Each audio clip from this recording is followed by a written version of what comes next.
We've all been told to be polite, to smile at strangers, give people the benefit of the doubt, and never make someone feel uncomfortable just because your gut is sending you a quiet signal you can't quite explain.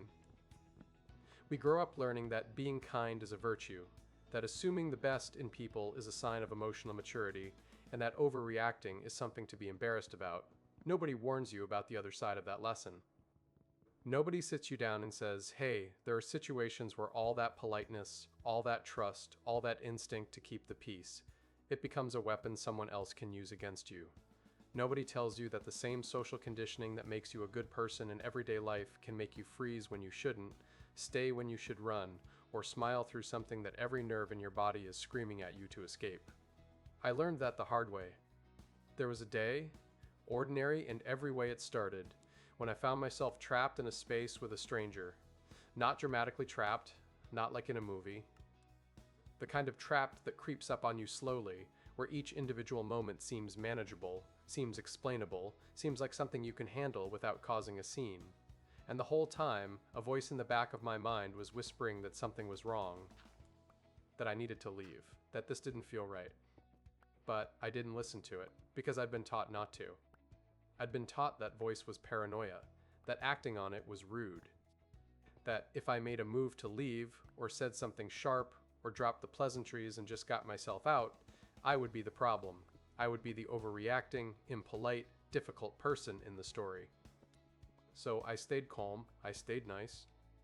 I kept the conversation light and my body language open, and my face arranged into something that probably looked like ease, even as everything underneath it was screaming. And that almost cost me everything. It started with a feeling I couldn't name. Not fear, exactly. Not alarm. It was something quieter and more unsettling than either of those things. A low, persistent hum at the back of my mind, like a radio signal that hadn't quite tuned in. Something in the air felt slightly different.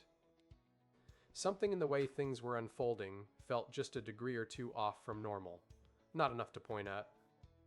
Not enough to explain to someone else if they had asked. Just enough to make me pause for the briefest of seconds before I talked myself right back out of it.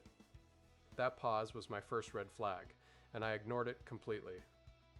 I think most of us have been in that moment, that split second where something registers, a look that lingers a little too long, a comment that lands strangely, a situation that arranges itself in a way that your brain quietly flags before your conscious mind can even catch up. It's not a dramatic alarm. It's not the kind of warning that arrives with flashing lights and a clear instruction attached. It's subtle. It's easy to miss. And even when you don't miss it, even when you feel it plain as day, the next thing that happens almost automatically is that you begin to negotiate with yourself about whether it's real. That's exactly what I did. I told myself I was probably overthinking. That was the first thing, the go-to explanation, the one that's always ready and waiting whenever instinct tries to speak up. I told myself I'd been stressed lately, that I was tired, that my mind had a habit of running ahead of reality and constructing problems that didn't exist. I told myself that nothing had actually happened, that there was no concrete evidence of anything wrong, and that if I acted on this vague, shapeless feeling, I would look ridiculous. I would be that person, the one who creates drama out of thin air, who can't get through an ordinary situation without manufacturing a crisis. So I smoothed the feeling down and kept moving. But it didn't go away. That's the thing about genuine red flags, and I understand this now in a way I didn't then. They don't disappear just because you decide not to look at them. You can rationalize them, minimize them, bury them under layers of logic and social expectation, but they stay. They keep sending the signal. The hum doesn't stop. It just gets harder to hear the more noise you pile on top of it. And so it was with me. Every few minutes, that quiet wrongness would surface again, and every few minutes, I would push it back down with a fresh round of reasons why it wasn't real. Maybe I was being too sensitive. That was another one I reached for. We're told sensitivity is a flaw in certain contexts, that feeling things too strongly or reading too much into situations is a personal weakness rather than a form of intelligence. So when my body was trying to give me information, part of me was busy criticizing myself for receiving it. Part of me was more focused on not wanting to be the kind of person who overreacts than on actually paying attention to what my instincts were telling me. There was also the very human tendency to look for a simpler explanation. The brain doesn't love ambiguity. When something feels off but you can't identify why, it's far more comfortable to land on "I'm imagining things" than to sit in the uncertainty of something might genuinely be wrong and I don't yet know what it is. The first option closes the loop. The second one demands that you stay alert, stay uncomfortable, keep paying attention. And staying uncomfortable takes effort. Dismissing the feeling is so much easier. I took the easier option. Looking back, I can identify the specific moments where the flag was waving. The way the energy in the room shifted almost imperceptibly. The slight inconsistency in something that was said, nothing outright alarming, just a small detail that didn't quite line up. The kind of thing you notice and then immediately wonder if you noticed correctly. The way my breathing had changed without me consciously registering it, my body already responding to something my mind hadn't yet agreed to acknowledge. These were not imaginary signals. They were real, they were consistent, and they were all pointing in the same direction. But I had been so thoroughly trained to distrust that kind of knowing that I couldn't act on it. There's a term for what I was doing, actually. Gavin de Becker, in his landmark book on personal safety, calls it the process of manufacturing doubt. The way we override survival instinct with social reasoning, how we prioritize appearing normal over staying safe. We've been so conditioned to be reasonable, to require evidence, to give people the benefit of the doubt, that we end up extending that same courtesy in situations where it genuinely doesn't belong. We treat our own instincts like an unreliable witness and cross-examine them into silence.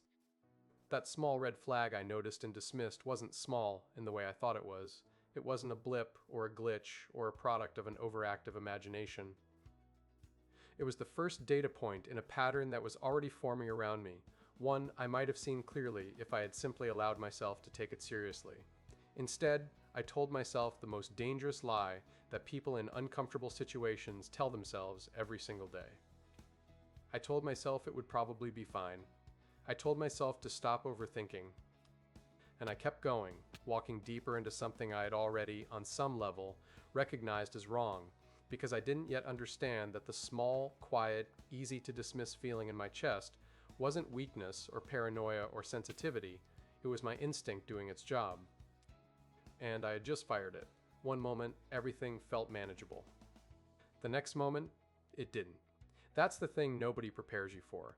Not the gradual build, not the slow escalation you can track and respond to step by step, but the sudden, disorienting shift where the entire atmosphere of a situation changes in what feels like an instant. 1 second you're standing in something that feels uncomfortable but navigable. The next second, the ground has moved beneath you and you're somewhere completely different, operating under completely different rules, and your brain is still trying to catch up to what just happened. That's exactly how it felt, like a switch had been flipped. The vibe changed first. Before anything concrete happened, before there was a single thing I could have pointed to and described in plain language, the energy in the space shifted. It became heavier, closer. The easy, surface-level quality that had been masking the tension underneath simply fell away, and what replaced it was something I felt in my chest before I understood it in my mind. The air felt different. The dynamic felt different. Something that had been held in careful check was no longer being held. I noticed his body language change before I noticed anything else. There's a particular kind of stillness that isn't calm. It's the opposite of calm, actually. It's a coiled, deliberate kind of stillness that signals something is being decided, something is being calculated. A relaxed person moves loosely, unconsciously, without agenda. This was not that. The way he was positioned, the way his attention had sharpened and fixed itself, the way the casual quality of his manner had been quietly replaced by something more focused and more purposeful. All of it registered in me at once, and this time I couldn't rationalize it away. This time the feeling wasn't a whisper. It was a shout, and that's when it hit me. Not gradually, all at once. The full, cold, clarifying weight of it landing in the center of my chest like a stone dropped into still water. Something was seriously wrong. There is a particular kind of fear that doesn't announce itself with panic. It doesn't arrive screaming. It arrives as absolute clarity, a sudden, total stillness in your own mind where everything unnecessary falls away, and what remains is one simple, urgent, unmistakable truth. I have felt fear before in smaller, ordinary ways. This was not that.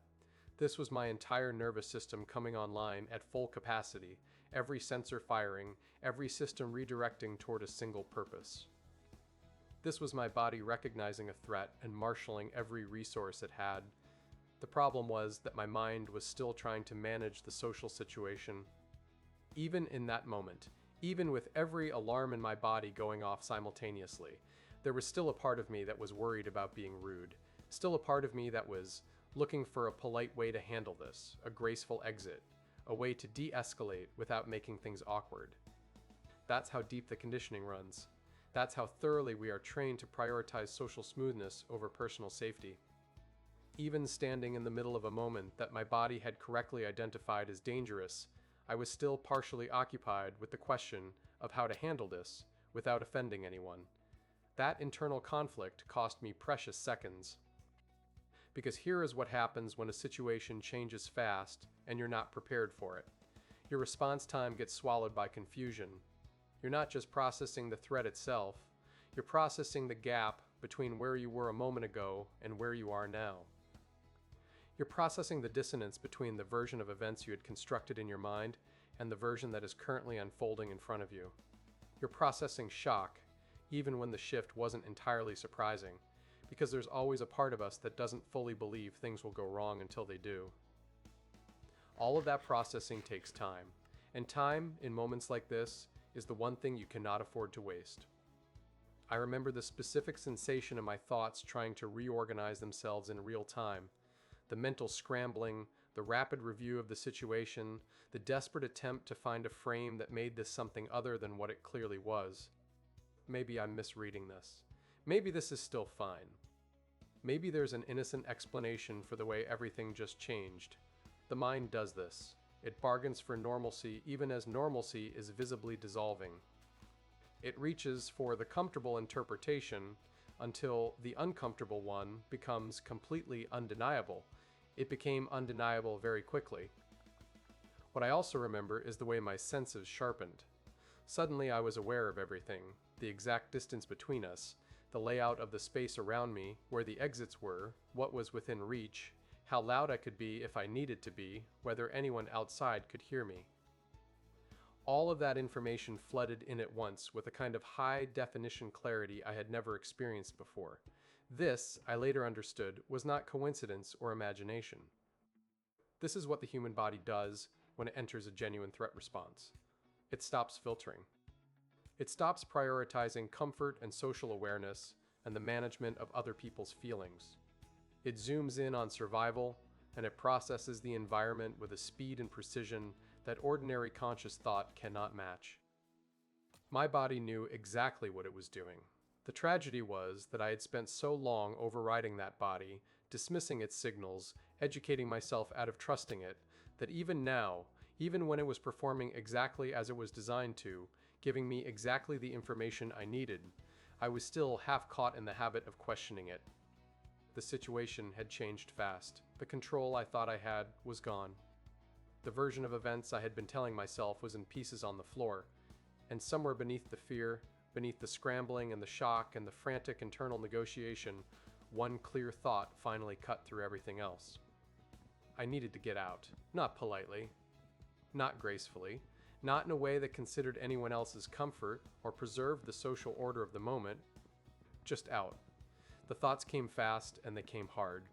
Not in any organized way, not in a logical sequence that built toward a useful conclusion, but all at once, crashing into each other, overlapping, circling back, repeating. My mind had shifted into a gear I hadn't known existed, a kind of frantic, high-speed processing that felt less like thinking and more like being thought through, like my brain had taken over completely and left the rest of me just along for the ride. Everything was loud inside my head, even though the space around me had gone dangerously quiet. The first thought that surfaced with any coherence was the most useless one possible. Why didn't I trust my gut? It rose up with a particular kind of force, not gentle self-questioning, but something sharper, more accusatory, the mental equivalent of grabbing yourself by the collar. Because the answer was sitting right there, fully formed and impossible to deny. I had felt it. Early, clearly, and repeatedly, I had felt that something was wrong. The signal had come through. My instincts had done their job with complete reliability, had flagged the situation, had tried to steer me away, and I had overruled them every single time with a patience and thoroughness that would have been almost impressive under different circumstances. I had argued myself out of my own survival instinct, using nothing more than the fear of seeming impolite. And now, here I was. There is a particular quality to regret that arrives in the middle of a crisis rather than after it.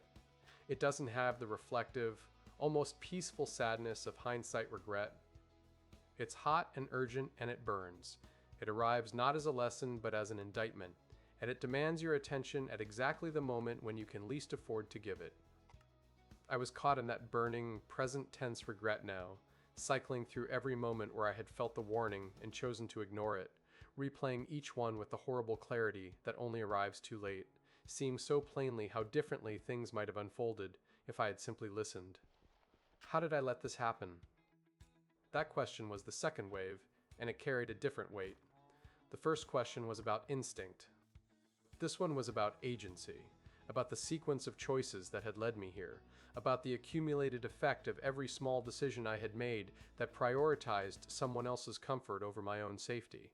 I had let this happen, not in the sense of wanting it, not in the sense of being careless or foolish, but in the very specific sense that I had been handed multiple opportunities to change the trajectory of events and had declined every single one of them.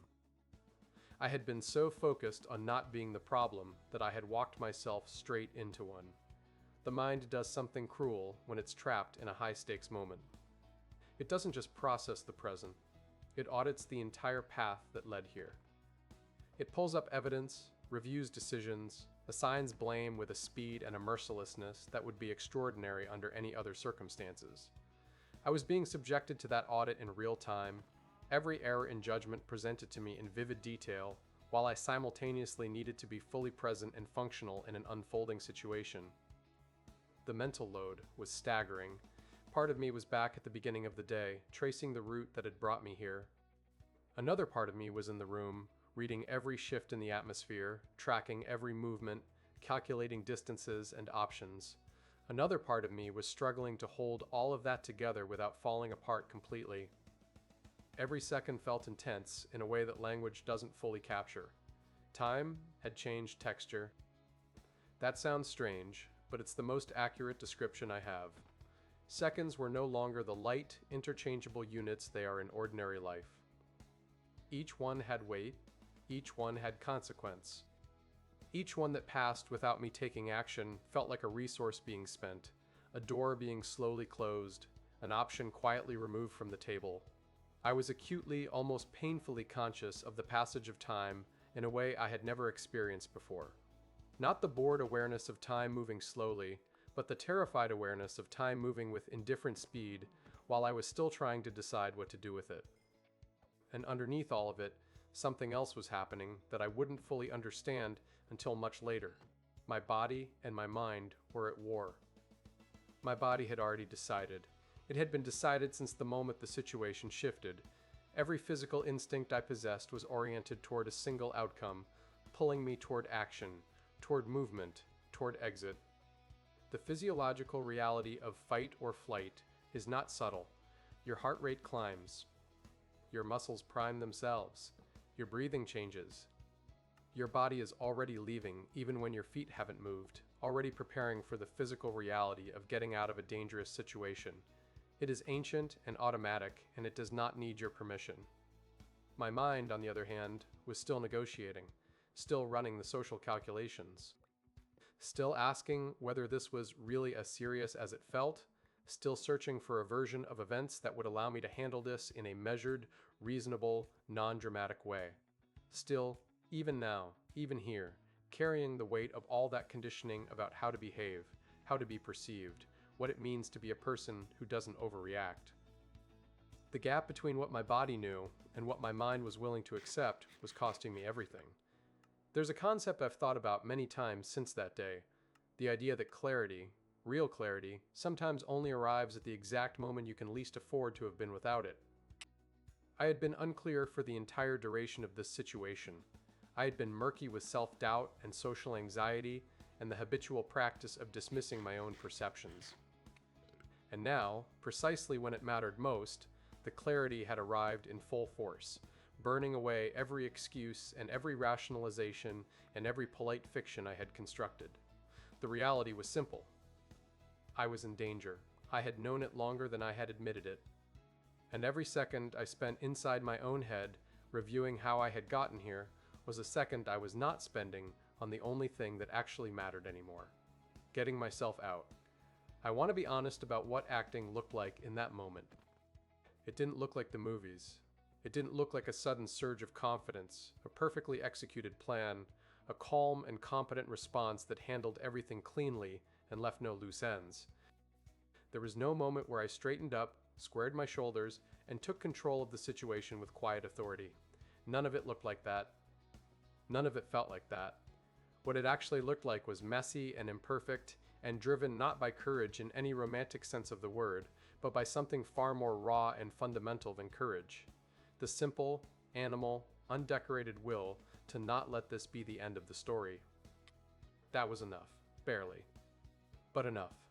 The shift happened somewhere in the middle of that internal war I described, the one between my body that had already decided and my mind that was still negotiating. At some point, without a clean, dramatic moment I can point to, the balance tipped. The negotiating part of my mind lost its grip. Not because I suddenly became fearless, or because the situation became clearer, or because I found some reservoir of strength I hadn't known was there. It tipped because on some deep, wordless level, I simply stopped waiting for permission. That's the most precise way I can describe it. I had been waiting, without fully realizing it, for some external confirmation that what I was feeling was valid enough to act on. Some clear, undeniable signal that would give me the social and moral permission to stop being polite and start being focused entirely on myself. I had been holding myself to an absurd standard, requiring proof before I was allowed to trust my own experience, demanding a level of certainty about my own danger that I would never have demanded of anyone else in the same situation. At some point, I stopped waiting for that proof, and I moved. The first action I took was small. It probably looked insignificant from the outside. It wasn't a dramatic gesture or a loud declaration or a confrontation. It was a single, deliberate physical movement that changed the geometry of the situation, that created just enough space, just enough shift in the dynamic to open a crack in what had felt like a closing trap. I didn't execute it smoothly. My hands weren't steady. My voice, when I used it, came out differently than I intended. Not the controlled, even tone I had aimed for, but something slightly higher, slightly faster, carrying the tremor of everything I was holding inside. I wasn't calm. I was terrified, and it showed, but I did it anyway. And that turned out to be the only thing that mattered. There is something important in that, something I've thought about many times in the months and years since that day. We have this idea, culturally, that effective action in a crisis looks a certain way. That the people who handle dangerous situations well are the ones who stay cool, who don't show fear, who move through emergency with a kind of collected precision that signals they have everything under control. We admire that quality enormously when we see it depicted. We hold it up as the standard. And because we hold it as the standard, many of us, in moments of actual danger, hesitate because we're waiting to feel that way before we act. We wait for the calm that will signal we're ready. We wait until we can do it right. That wait can destroy you. The truth is that acting imperfectly is infinitely more valuable than waiting for the conditions that would allow you to act perfectly. A shaking hand that opens the door is worth more than steady hands that never reach for it. A voice that cracks while setting a boundary still sets the boundary. A plan executed messily is still a plan in motion, and a plan in motion can be corrected and adjusted and pushed forward in a way that a plan still waiting to be executed cannot. I didn't have the luxury of doing this well. I only had the option of doing it at all. so I did it at all. Each small action I took in those moments created a slightly larger opening than the one before it. That's the other thing about moving in a crisis. It builds on itself in a way that paralysis never can. The first action broke the freeze. The second one built on whatever fraction of momentum the first one had generated. By the time I had taken 3 or 4 deliberate steps, physical and verbal and positional, the situation had shifted enough that the thing I was trying to break out of had lost some of its shape, some of its hold, some of the suffocating inevitability it had carried just minutes before. I wasn't out yet, but I could see out, and that visibility, that first glimpse of an actual path forward, did something to my internal state that no amount of self-talk had been able to do. It made the fear productive. Up until that point, the fear had been feeding on itself, cycling through worst-case scenarios, consuming the mental energy I needed for action. But the moment I could see a direction, the fear shifted its character. It became fuel instead of fog. It became the thing pushing me forward rather than the thing nailing me in place. I kept moving, not gracefully, not without mistakes. At one point, I second-guessed myself mid-action in a way that cost me a beat, introduced a hesitation that I immediately knew I couldn't afford. At another point, the thing I tried didn't work the way I had hoped, and I had to adjust on the fly, recalculate, redirect, push forward in a slightly different direction than the one I had aimed for. None of it was clean. All of it was necessary. The moment everything shifted wasn't a single dramatic instant. It was a series of imperfect, frightened, determined small moments stacked on top of each other, each one insufficient on its own, all of them together enough to carry me through to the other side. I acted. Not perfectly, not calmly, but I acted. And when I finally broke out of that situation, when I was on the other side of it, breathing different air, standing in space that felt safe, I understood something about myself and about survival that I had never understood before. You don't have to be ready, you just have to move. The truth is, something most people don't want to hear, because it disrupts a comfortable story we've all been telling ourselves for a very long time. We want danger to be obvious. We want it to arrive with clear markers, unmistakable signals, a presentation so unambiguous that responding to it requires no courage, no social risk, no possibility of being wrong. We want the warning to come in a form that everyone around us would also recognize, so that when we act on it, we're validated rather than questioned. We want the story to be simple. Threat appears, threat is identified, threat is avoided. Clean, logical, requiring no uncomfortable reliance on something as unscientific and unverifiable as a feeling. But that is not how danger works. That is almost never how danger works. Danger doesn't announce itself. It doesn't walk in wearing a sign. It doesn't present itself in a form that makes acting on it easy or socially comfortable or free of doubt. It starts small. It starts quiet. It starts in the exact register that our social conditioning has specifically trained us to dismiss. The subtle, the ambiguous, the not quite right, but hard to explain. It begins as a temperature change in a room, as a slight inconsistency in someone's story, as a dynamic that has shifted by just a few degrees from what it was a moment ago. It begins as the thing you notice, and then immediately wonder if you noticed correctly. And because it starts there, in that uncertain, unprovable, easy-to-dismiss territory, most people do exactly what they have been trained to do. They ignore it. They reach for the more comfortable explanation. They tell themselves they're tired, stressed, sensitive, paranoid. They remind themselves that they've been wrong before, that their imagination has run ahead of reality before, that they don't want to be the kind of person who makes something out of nothing. They perform a rapid internal cost-benefit analysis that weighs the social discomfort of acting against the uncertainty of the threat, and they conclude, almost every time, that the safer bet is to do nothing, to wait, to see how things develop, to gather more information before making a move that might turn out to be unnecessary. And that is the biggest mistake a person can make. Not the most dramatic mistake, not the most obvious one, but in certain situations, in the situations that matter most, it is the most costly one. Waiting for proof instead of trusting instinct is a gamble dressed up as rationality. It feels like the responsible choice because it looks like logic, looks like measured thinking, looks like the kind of careful, evidence-based reasoning that we're told is superior to emotional or intuitive response. But what it actually is, in a threatening situation, is a decision to prioritize the avoidance of social embarrassment over the protection of your own safety. It is choosing the risk of being in danger over the risk of seeming like you overreacted. And when you lay it out that plainly, it becomes very difficult to argue that it's the smarter choice. Your gut feeling exists for a reason that has nothing to do with mysticism or magic or anything you need to believe in on faith. It exists because you are the product of an unbroken chain of human beings who survived long enough to pass their genes forward. And a significant part of what allowed them to survive was an extraordinarily sophisticated threat detection system built directly into their nervous system. That system processes information at a speed that conscious thought cannot match. It reads micro expressions, registers environmental changes, notices inconsistencies, detects patterns, all before you're thinking. Mind has had time to form a single coherent sentence about what it's observing.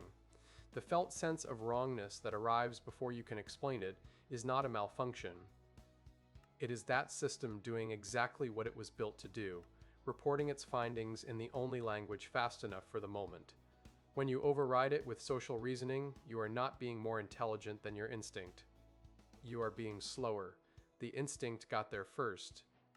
The instinct already ran the numbers. The instinct issued its recommendation before you even knew a recommendation was needed. Everything you do afterward to talk yourself out of it, all the rationalization, all the benefit of the doubt, all the careful construction of alternative explanations, that is not superior thinking overriding inferior feeling. That is learned social behavior overriding ancient biological wisdom. And in a genuinely dangerous situation, ancient biological wisdom has a better track record than learned social behavior by a margin that is not even close. None of this means your instincts are infallible. None of this means that every uncomfortable feeling is a genuine threat, or that every person who makes you slightly uneasy deserves your suspicion. Instincts can be shaped by bias, by past trauma, by simple unfamiliarity. They require honest self-examination, and they are not above questioning. But there is a profound difference between thoughtfully examining your instincts and reflexively dismissing them every time they inconvenience you socially. One is wisdom. The other is a habit that can get you killed. The risk of trusting your gut when it turns out to be wrong is that you leave a situation unnecessarily, that you seem rude, that you have an awkward moment you'll forget about in a week. The risk of ignoring your gut when it turns out to be right is everything else. That asymmetry should settle the argument every time. The cost of acting on a false alarm is embarrassment. The cost of ignoring a real one can be your safety, your well-being, your life. When you understand those stakes clearly, the choice stops being difficult. It stops being a question of whether you're being reasonable or oversensitive or polite or paranoid. It becomes the simplest question in the world. How much is your safety worth to you? Trust the instinct. Leave the situation. Be wrong 100 times if you have to. Because the one time you're right, the one time that quiet, nameless, easy to dismiss feeling is telling you something true and urgent and necessary, you will be so grateful you listened, and you will never again need anyone to tell you twice.